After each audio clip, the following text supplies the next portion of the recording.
Okay students, आज physics. तो first of all ये question mark, what is physics? Physics क्या है?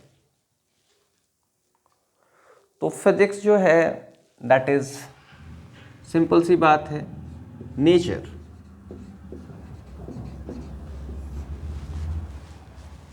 और यू में से natural science.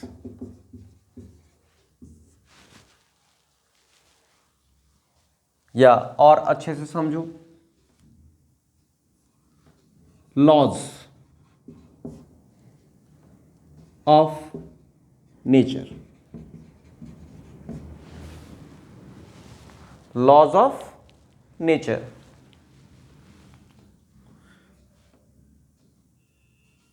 all natural phenomenon।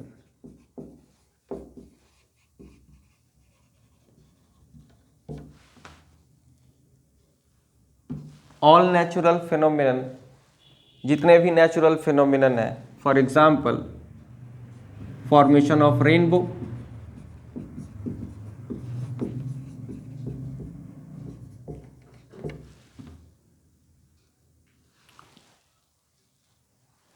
change of energy,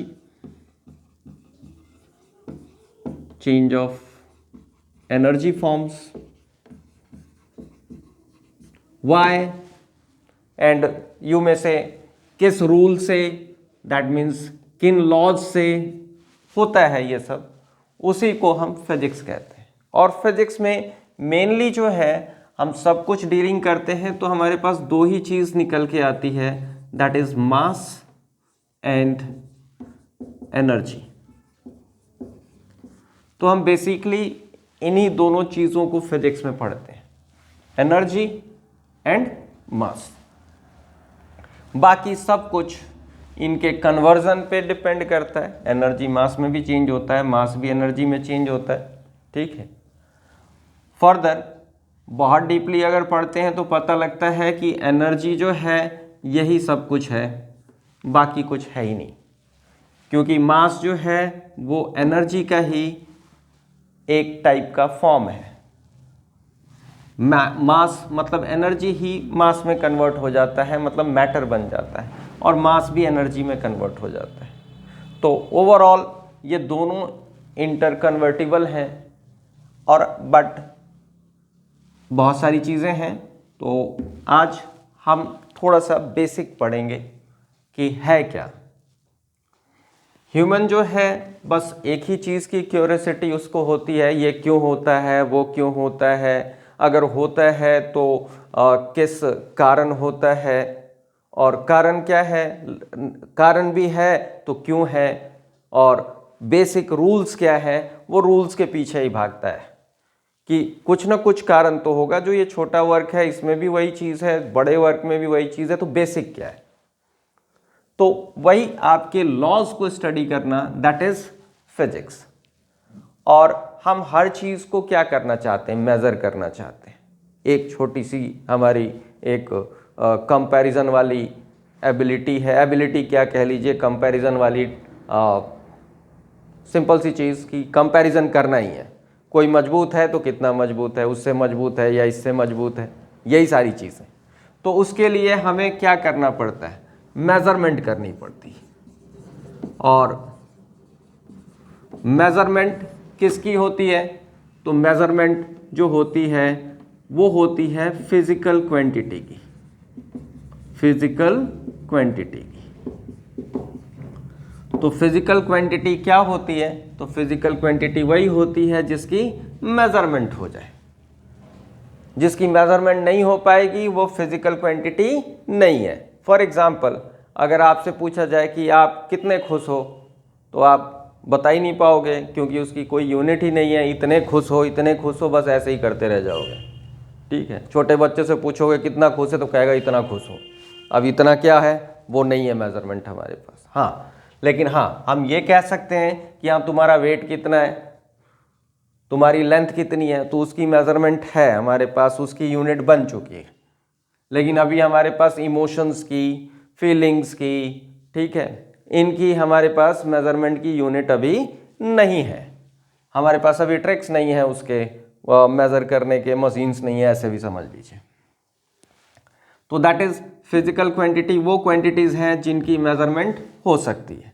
तो फिजिकल क्वांटिटीज में हम सबसे पहले डील करते हैं basic physical quantities. Basic physical quantities, अब बेसिक फिजिकल क्वांटिटीज कितने हैं? तो बेसिक फिजिकल क्वांटिटीज हैं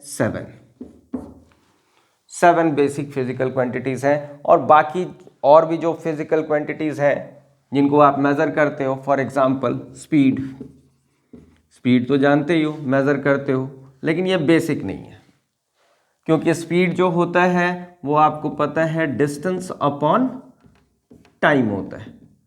डिस्टेंस भी एक फिजिकल क्वांटिटी है जिसको मेजर कर सकते हैं, टाइम भी एक फिजिकल क्वांटिटी है जिसको मेजर करते हैं। दो डिफरेंट फिजिकल क्वांटिटीज के हेल्प से ये स्पीड फॉर्म हुआ है। तो speed is not a basic physical quantity, this is a derived physical quantity. ये derived physical quantity, derived physical quantity, okay. तो बेसिक फिजिकल क्वांटिटीज क्या क्या है? तो ह्यूमन के पास सबसे पहले बेसिक फिजिकल क्वांटिटी होती है मास। मास किसका? तो मास मैटर का होता है, मास ऑफ मैटर। मैटर, अब मास है, फिर लेंथ है, फिर टाइम है, मास, लेंथ, टाइम।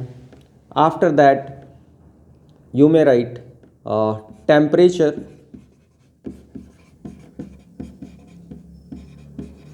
फिर electric current,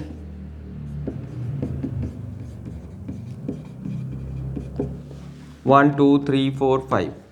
next, electric current के अलावा amount of substance, amount of substance.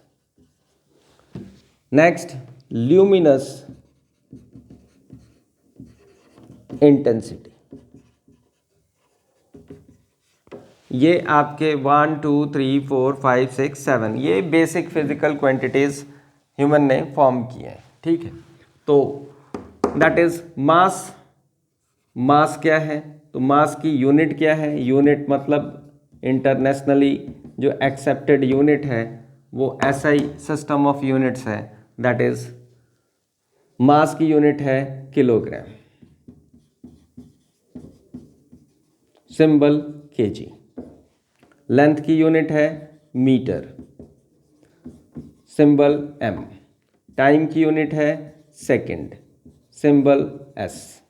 Temperature की यूनिट है, SI unit is kelvin, small k, kelvin, represented by capital K। Electric current ampere, represented by capital A.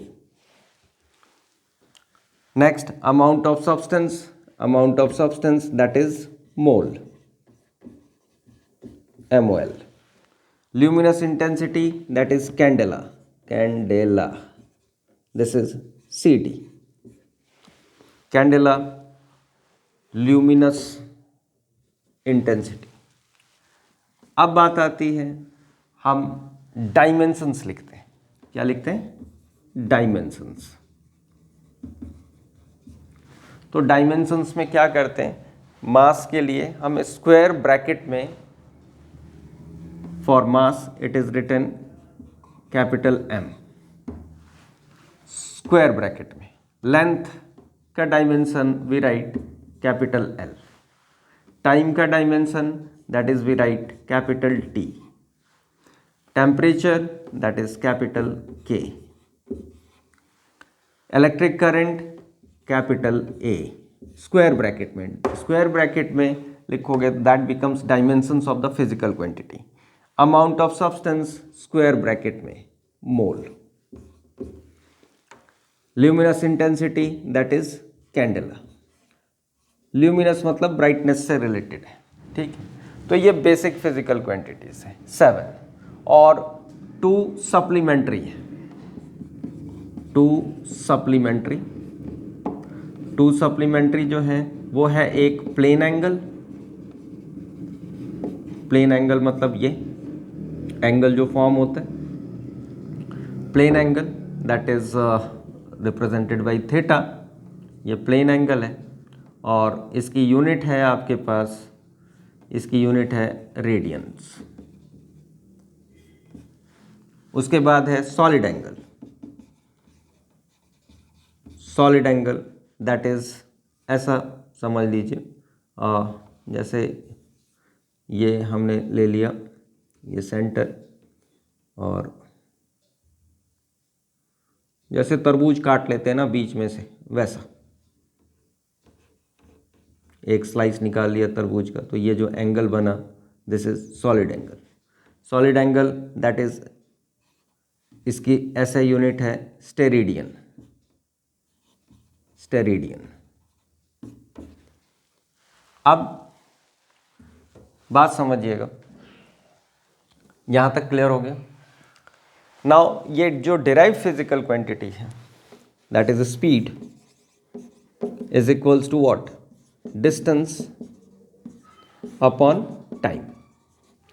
Distance जो है, distance की unit क्या है, metre है। Distance that means the length of the path covered, path जो है ये path है, इसकी जितनी लेंथ होगी दिस इज कॉल्ड डिस्टेंस।